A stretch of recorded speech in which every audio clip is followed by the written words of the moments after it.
upon a time in the faraway and decidedly not-so-merry Old Kingdom of Europe, there erupted a great and grievous brawl that people of future generations would call World War II.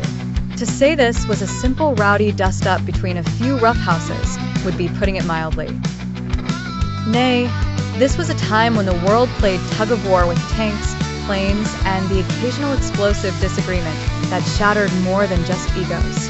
Picture, if you will, the world split into two frenemies clubs, the Allies and the Axis powers.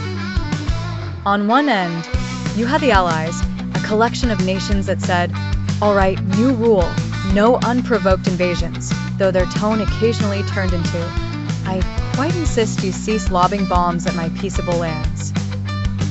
The United States, the Soviet Union, and Britain made up their illustrious leadership, with others joining the jamboree. Opposite stood the Axis powers, the unrepentant rule-benders led by Nazi Germany, who might as well have been the neighborhood kids who took everyone's toys. They were joined by Japan, known for their penchant for surprises, and Italy, who was clearly having an identity crisis and thought they'd make more friends if they teamed with the bigger playground bully. The war kicked off in 1939 when Germany, never once to wait for an invitation, waltzed into Poland unannounced. It wasn't long before the rest of the world was swept into a multi-continental dance of destruction, with battles fiercely fought in Europe, Africa, and Asia. Historians, those clever aficionati of archiving chaos, noted this as one of the most extensive and devastating free-for-alls in recorded history. By 1945, many nations were more than ready to exit the Grand Melee.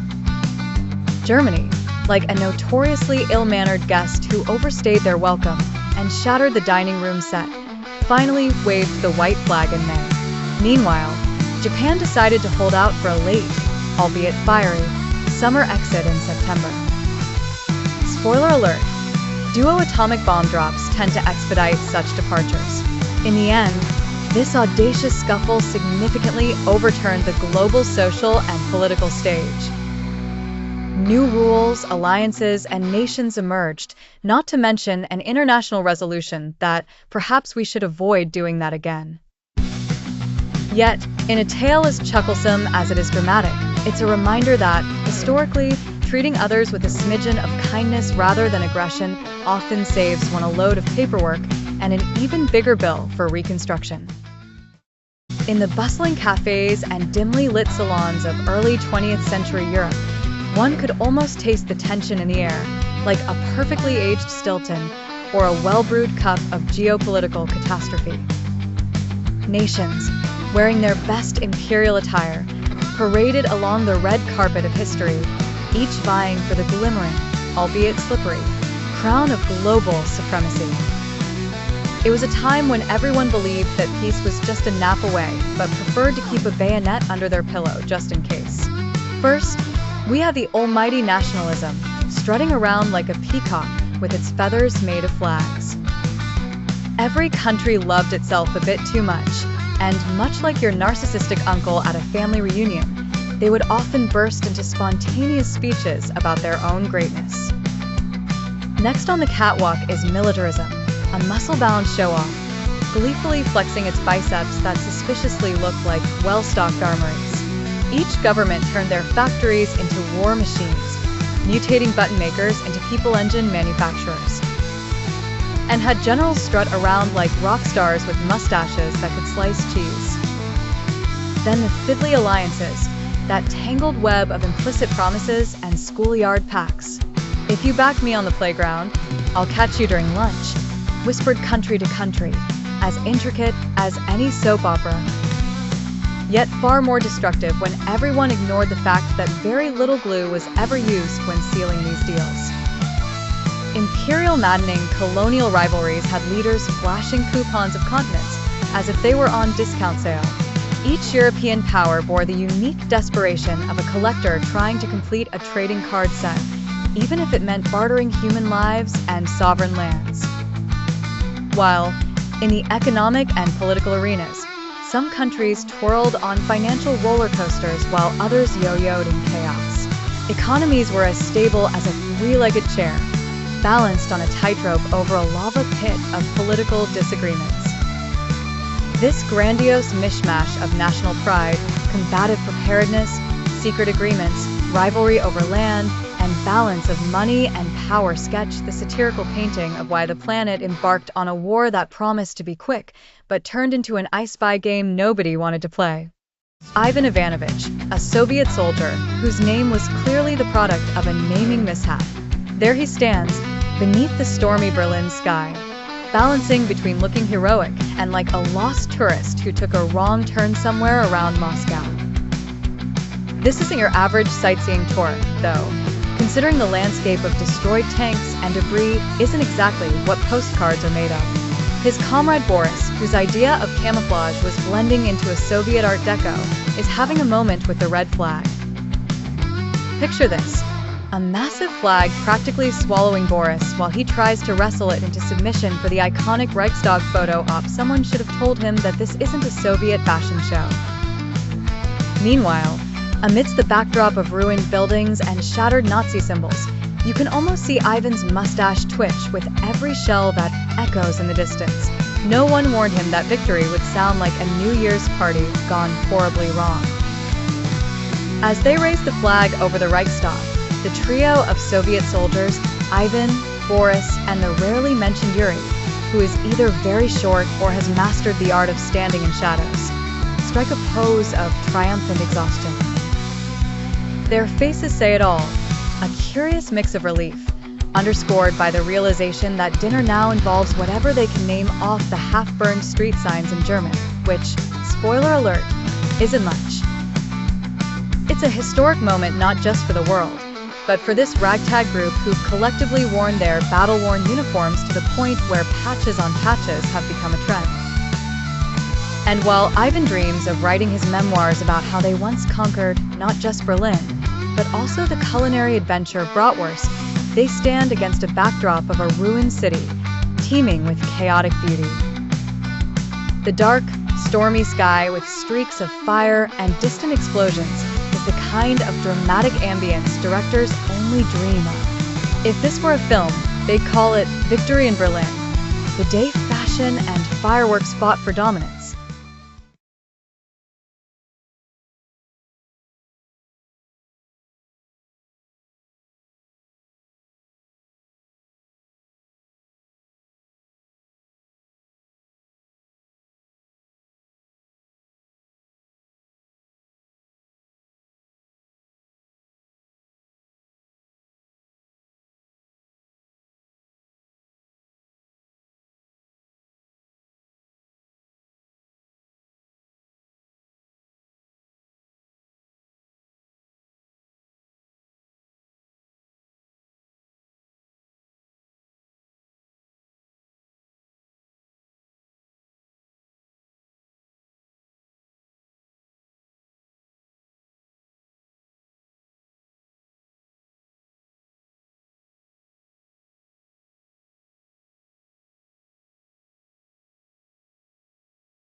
In a time far less charming than our world of memes and avocado toast, back when people still used carrier pigeons as a form of speedy delivery, we stumble upon the morning of August 6, 1945, chauffeuring us right into the heart of World War II's fabled Japanese city of Hiroshima. Now, history isn't a slapstick comedy, but let's not jinx it until we see what happens. Our unamusing protagonist for the day is a certain spherical guest named Little Boy, a not-so-jovial character who preferred to make his entrance with a colossal bang. This wasn't your average teenage mischief maker trying to impress the crowd by high-diving into the school pool. No, this was an explosive debut that not even the worst of pyrotechnic displays on New Year's Eve could rival.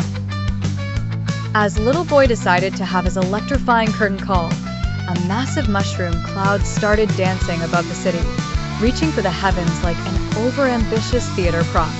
Only this time, the drama was real.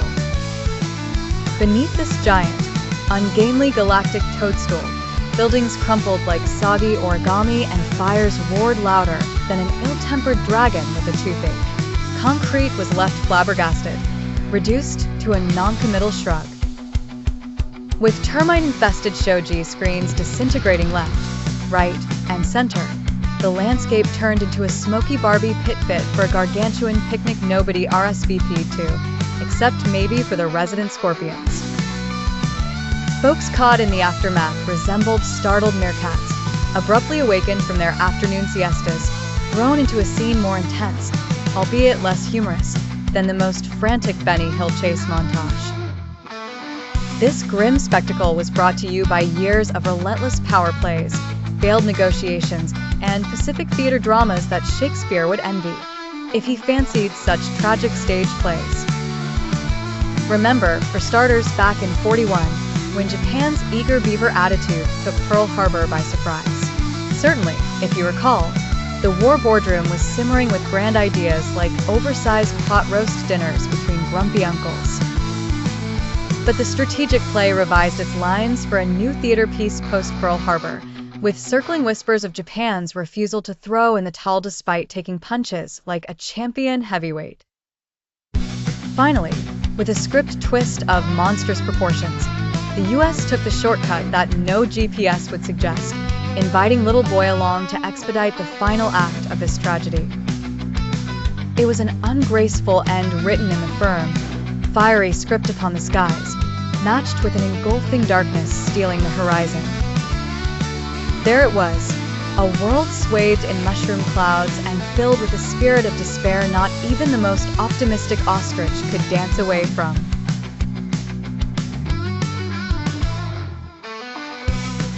So much for the comedic tragedy. In the throes of May 1940, Mother Nature herself seemed to hold her breath as the German war machine sauntered into the Ardennes forest like a bull in a china shop. Sparks flew, trees toppled, and French defenses scrambled to find their misplaced stiff upper lip. This was the Blitzkrieg, a word that translates loosely to "we brought the Panzer tanks, did you bring the snacks?" This chaotic fandango featured a motley cast of characters who would have much preferred to spend the spring tending gardens or enjoying a leisurely baguette by the Seine.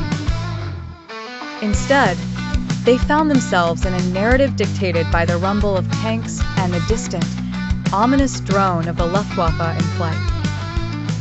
Above, German planes painted the sky with trails of fire and destruction, leaving behind smoking craters and what seemed like an abstract artist's interpretation of chaos. On the ground, French and British soldiers played an energetic game of who can hold the line the longest before retreating or meeting the business end of something explosive. Their synchronized maneuvers looked less like a well-rehearsed routine and more like a frazzled attempt at group choreography under duress. Civilians, on the other hand, had started their own Olympic sprinting event, with medals of survival as the coveted prize. The cacophony of war was underscored by shouts of soldiers, the cries of children, and the honking of desperate vehicles trying to outrun the relentless advance of German forces. As villages earned unplanned makeovers courtesy of bombshells, the pervading scent was not of blooming flowers, but of burning rubble and a sense of uncertainty thicker than a French custard. Amidst this pandemonium, French countryside cows watched the proceedings placidly, contemplating the folly of human conflicts. The Ardennes battle was an unyielding tango of steel and will, leaving behind a war-torn landscape that served not as a mere setting, but as a testament to the swift and brutal dance of blitzkrieg. A chapter in history that would forever be marked by smoke, fire, and the unshakable sound of thundering engines. The relentless thud of distant artillery echoed through the underground corridors. The air inside the dimly lit bunker was thick with tension. The once mighty Adolf Hitler stood at a large oak table, its surface cluttered with maps, telegrams, and war reports that delineated the shrinking boundaries of his once expansive empire. The single bare bulb that hung from the cracked ceiling swayed slightly, casting sporadic shadows across the unkempt room, a fitting dance of light and darkness that played across the pale, drawn face of a man trapped in the closing moments of his own tragic symphony. Hitler's eyes, usually steely and filled with conviction, now flickered with the heaviness of defeat, a burden that had rarely found purchase in their depths. Lines of exhaustion carved pathways across his face, etching signposts of sleepless nights and harried days spent agonizing over fleeting victories and mounting losses. His uniform, once an immaculate emblem of power, hung looser than before, an unintended telling of lost weight and the toll of unyielding pressure. The bunker was silent except for the frantic rustling of papers and the distant, threatening growl of war playing itself out just feet above ground. On the table, a chessboard lay abandoned, its pieces strewn haphazardly, a silent ode to strategies thwarted and plans gone awry. Around him, his closest advisors murmured in hushed tones, heads bent over maps as they considered the bleak options in front of them. The mood was somber, the room saturated with an air of inevitable conclusion. There was no room for the once fiery speeches, nor the fierce jabs at enemies that had often laced his words. The ferocity of belief that had driven nations to the brink now simmered to an exhausted recognition of the walls closing in around him. In that dark, entrenched retreat, history's shadow loomed large. And the man at its center seemed but a figure within a swiftly folding canvas, painted by the desperation of the times and the inexorable march of defeat.